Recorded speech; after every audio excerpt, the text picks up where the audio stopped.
ഒന്ന് മിണ്ടാരി, ഞാൻ വൈകുന്നേരം എവിടെയെങ്കിലും പൈസ അറേഞ്ച് ചെയ്യാം. എങ്ങനെ മിണ്ടായിരിക്കും? നാളെ വൈകുന്നേരത്തിനുള്ളിൽ എങ്ങനെ ബാങ്കിൽ പൈസ അടയ്ക്കണം നീ പറ.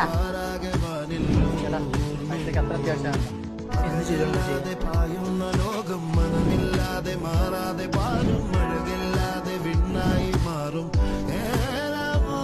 പോ.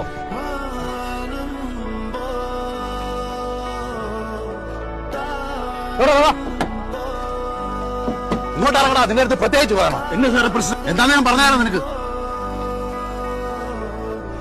സാറേ അവനൊന്നും അറിയത്തില്ല സാറേ. സാറേ അവനൊന്നും അറിയത്തില്ല സാറേ. നീയൊക്കെ എന്തെങ്കിലും ഉണ്ടാക്കുന്ന പറ, ചിലക്കുതോളാം. പൈസക്ക് അത്യാവശ്യമുള്ളതുകൊണ്ട് കേട്ടോ നമ്മുടെ പണി ചെയ്യാന്ന് പറഞ്ഞു. നമ്മുടെ ലോഡ് പോകാൻ വേണ്ടിട്ട് അവനെ പെടുത്തേണ്ട ഒരു കാര്യം ഉണ്ടായില്ല. ചതിയ അറിയാം, ലോഡ് സേഫ് ആക്കാൻ വേണ്ടി വേറെ മാർഗമൊന്നും ഇല്ലായിരുന്നു. ഇല്ലാത്തതിനു വേണ്ടി ചോദിക്കാൻ ആര് വരാന്? പിന്നെ എന്റെ ബിസിനസ് ഉള്ള എന്ത് ചെയ്യും? നീ അവിടെ ഉണ്ടോ?